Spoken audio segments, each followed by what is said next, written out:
I'm Sarah, 32 years old, currently on parental leave from my job. It's been 4 months since I welcomed my daughter into the world, and I'm starting to contemplate returning to work. Meanwhile, it seems my husband, Sam, hasn't fully embraced his role as a father yet, despite our daughter's arrival. Sarah, you're not considering quitting your job just because of the baby, are you? Sam's words, uttered right after our daughter was born, were far from the supportive sentiments I expected. Not only did his comment unsettle me, but it also elicited concern from my parents who were present at the time. I'm just grateful our daughter is healthy.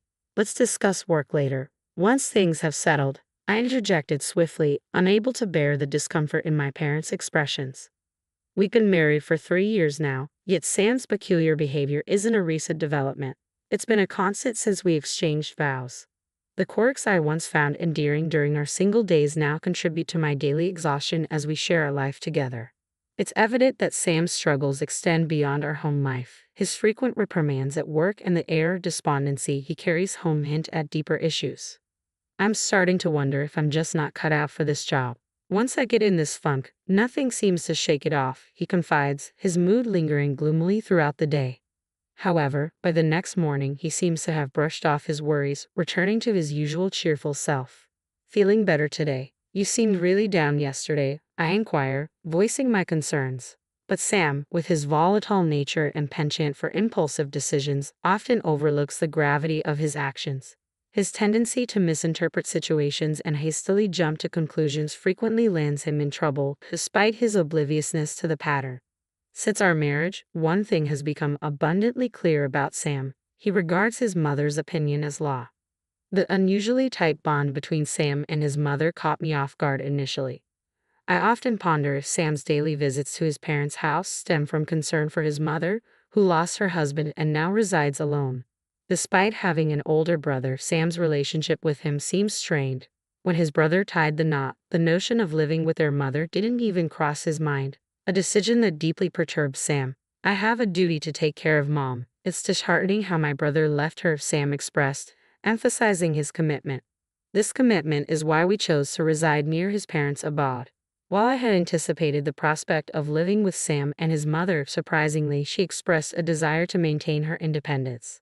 You two should live your lives fully. I prefer the solace of living alone, she insisted, declining our offer to reside together. Despite her initial refusal, Sam opted to live in an apartment just a stone's throw away from his parents' house out of concern for his mother. This proximity allows him to be readily available whenever she needs assistance, a setup that suits my free-spirited mother-in-law far better than cohabiting with a stranger like myself. Initially, I agreed that living near my in-laws was the most practical choice.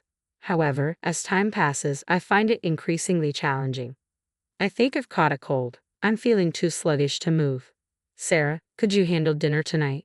Her frequent calls during my work hours with such requests have become a routine. Not only am I tasked with preparing meals, but I also find myself burdened with a mountain of laundry, all attributed to her purported fatigue and back pain. What baffles me most is that it's always me she turns to for help. I can't fathom why Sam visits his parents daily yet seems oblivious to his mother's needs. When I raised my grievances, Sam's response was unwavering. Isn't that your duty as a wife? Besides, I'm not adept at household chores. His words left me feeling as though our marriage was merely a pretext to enlist my aid in caring for his mother, a realization that deeply disappointed me. Reflecting on it now, my affection for my husband seems to have gradually waned since then. Despite my mother-in-law's daily calls soliciting my assistance, she surprisingly refrains from directly voicing any complaints about the household chores I undertake. However, the absence of even a simple expression of gratitude always leaves me feeling resentful. It appears my mother-in-law deems it only natural for me to attend to the chores at her house, reserving her complaints about my cooking solely for my husband's ears. Her lack of interest in me, beyond my husband, is evident. When I announced my pregnancy, her reaction was lukewarm at best. Yet when my husband shared the news with her, she couldn't contain her joy. It became apparent that her enthusiasm was solely directed towards him. In reality, my mother-in-law already has 2 grandchildren, yet she hasn't had the opportunity to meet them due to her strained relationship with her elder son. Having our child will be like granting Mom her first grandchild. She'll be overjoyed when the baby arrives, my husband exclaimed, his words catching me off guard. suggesting he was anticipating his mother's happiness more than the birth of our child. Despite my hopes, I clung to the belief that once our child entered the picture, my husband's preoccupation with his mother would diminish. However, even in the presence of our newborn daughter, my husband's conversations gravitated towards finances and work, devoid of any immediate display of affection for our child or acknowledgement of my efforts. Money management has always been a concern, given my husband's penchant for spending. I frequently fret over his shopping sprees, particularly the plethora of fitness equipment he impulsively purchases online, most of which never sees the light of day. I had to clear out most of it when I began my maternity leave, I explained, hoping to convey the necessity of decluttering our space. Hey, I was planning on using that. You can't just toss things out without consulting me first, my husband retorted, his tone edged with irritation.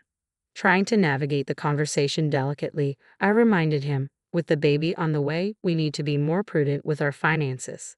Despite my composed demeanor, my husband retreated into silence, refusing to engage in conversation for several days. Given that my parents were set to care for me postpartum, I returned to their home the day after giving birth. Shortly thereafter, my husband rang me up. "Sarah, where are you? What about my meals? When will you be back?" he inquired, seemingly oblivious to our prior discussions regarding my stay at my parents' house post-delivery. Frustration bubbled within me at his words, voiced just a day after my discharge. "I've informed you numerous times that I'll be staying with my parents for a while. Manage your meals yourself. If you struggle, seek assistance from your mother or visit your parents' place," I retorted firmly, my irritation palpable. In response, my husband, sounding somewhat resentful, muttered, "Sure, Mom's around every day, but she doesn't lift a finger with the household chores. And she tires of the meals I prepare, insisting I whip up something different." I was left speechless, utterly astounded by the turn of events. Assuming my mother-in-law's deep affection for my husband would prompt her to care for him during my absence seemed only natural. Little did I anticipate what would unfold next. Since then, my days have been punctuated by my husband's daily distress calls, each one a plea for help. Finally reaching my breaking point, I decided to return home, accompanied by my father. What greeted us upon our arrival was a sight that left us both incredulous. Our once tidy home now resembled a pigsty, despite it being just a week since my hospital discharge. Despite knowing full well that history might repeat itself, my father set to work clearing away the mess while I busied myself preparing meals for the upcoming days. In the evening, I reached out to my husband, hoping for even a shred of gratitude, but instead, he merely inquired, "When will you be back?" Frustration boiled over, and I couldn't contain my anger any longer. "Are you not even the least bit ashamed that you can't manage things on your own?" I erupted, my voice laced with indignation. Watching me abruptly end the call in a fit of rage, my father, his expression fraught with concern, approached me. "Sarah, are you sure everything is going to be alright with raising your child and dealing with Sam? Based on what I witnessed today, it seems like Sam contributes very little around the house," he observed, voicing the concerns that had been weighing on his mind. It felt disheartening to realize that I had been pretending everything was fine, all to spare my parents' worry. But I could no longer keep up the facade. So, I confided in them about my husband's habitual behavior. "You're welcome back anytime," my parents reassured me, their words a source of solace in my time of need. Since the birth of my daughter, I've been grappling with frustration and despondency over my husband's actions. Yet my parents' unwavering support served as a beacon of hope. Determined to persevere for the sake of my daughter, the knowledge that I had a haven to turn to filled me with newfound strength. Upon returning home after a month with my parents, the reality of juggling household duties and childcare hit me with renewed force. I never harbored expectations of assistance from my husband or mother-in-law from the outset. Yet, amidst shouldering all responsibilities alone, I found myself burdened with additional chores from my in-laws' household. One day, while at my in-laws to prepare dinner with my daughter in tow, I entrusted her to my mother-in-law's care. However, when my daughter began to cry, my mother-in-law's response was far from comforting. "Make her stop crying quickly. Why do I have to babysit?" she exclaimed, pushing my daughter back into my arms without attempting to soothe her.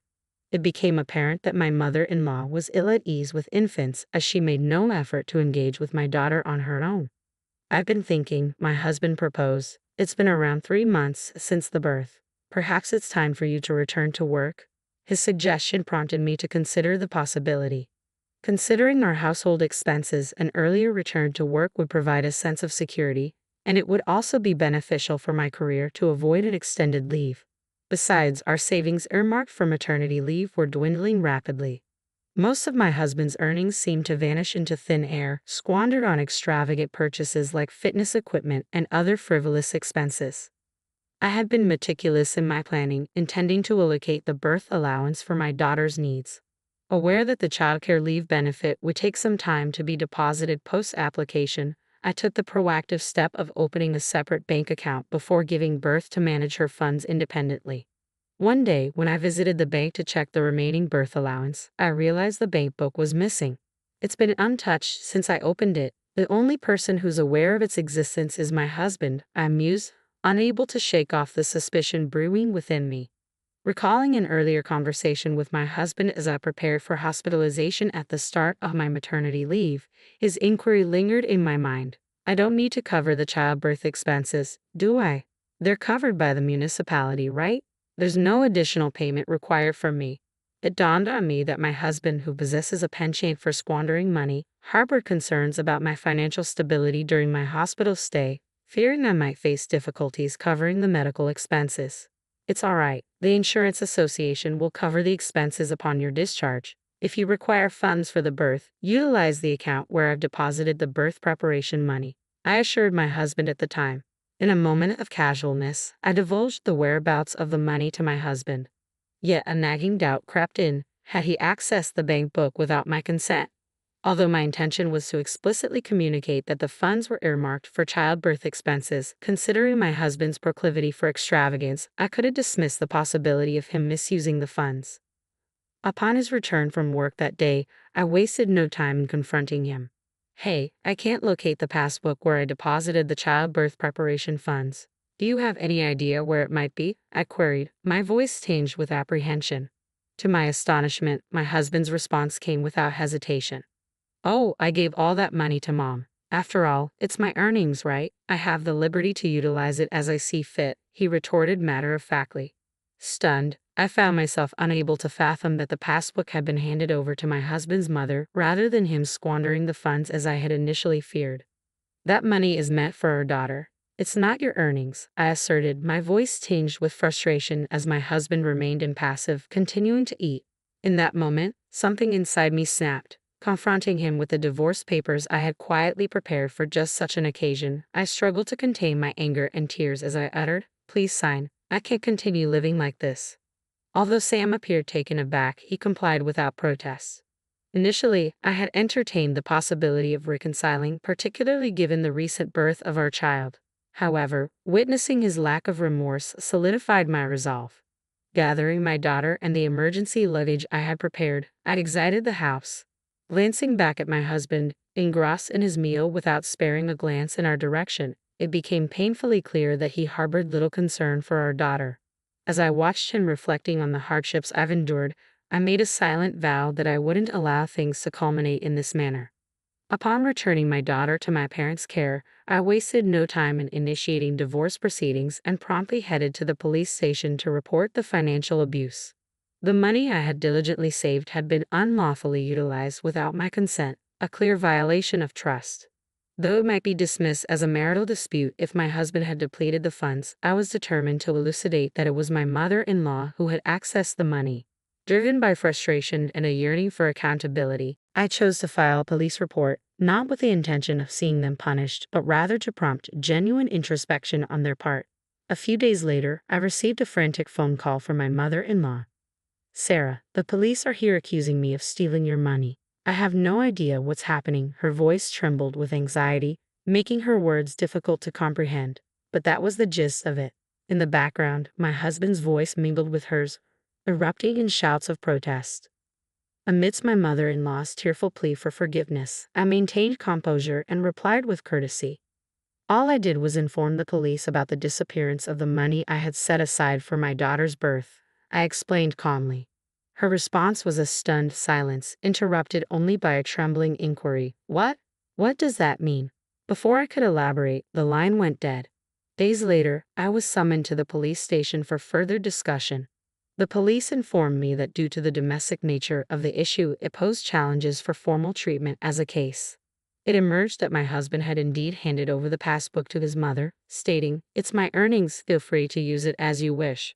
Aware that the account was in my name, my mother-in-law proceeded to withdraw the funds.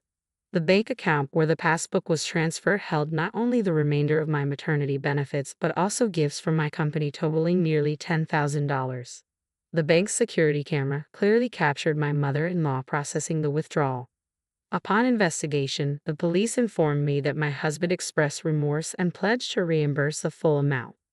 They suggested that given the nature of the situation, I might consider withdrawing my complaint as it was a domestic matter.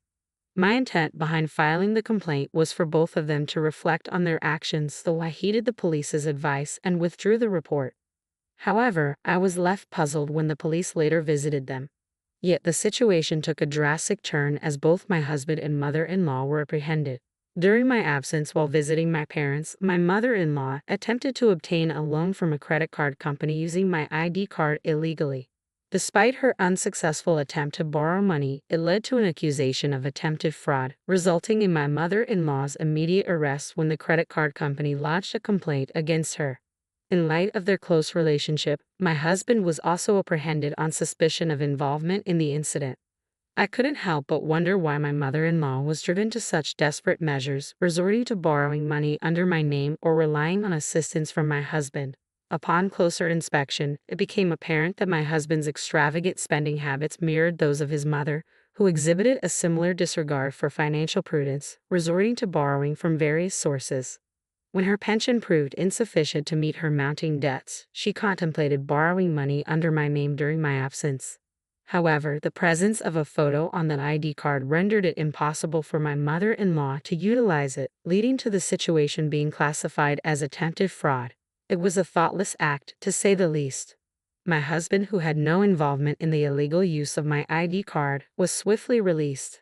However, he appeared unable to resume normalcy, consumed by worry for his arrested mother. While I empathized with his concern for his mother, my priority was for him to diligently work towards repaying the money he had taken from me. Despite my reservations about trusting my ex-husband, I took proactive steps by enlisting a lawyer to ensure the repayment amount was deducted directly from his salary. I heard murmurs that my ex-husband was teetering on the brink of bankruptcy due to the debts incurred for himself and his mother-in-law. Yet my sole concern was to prevent any disruption to the repayment owed to me. After some time, a familiar face paid me a visit, none other than the police officer who had assisted me throughout this ordeal. There was a sense of déjà vu in our encounter, and upon further conversation, it dawned on me that he was a former classmate from my student days. He appeared to have maintained concern for me since that incident and paid a visit to check on me today. "It's been a while. I barely recognized you. You've become quite the respectable police officer," I remarked, noting the transformation in him. With a hint of shyness, he replied, "Has anything significant happened since then?" Truthfully, I recognized him as Sarah right away. In the following days, he made several visits, always using the excuse of not being here for official business, which I found somewhat amusing. As our conversations continued, I discovered that he, too, was single, and with each encounter, I felt the reunion evolving into something more, a budding romance. Perhaps this time I should take the initiative and pay him a visit.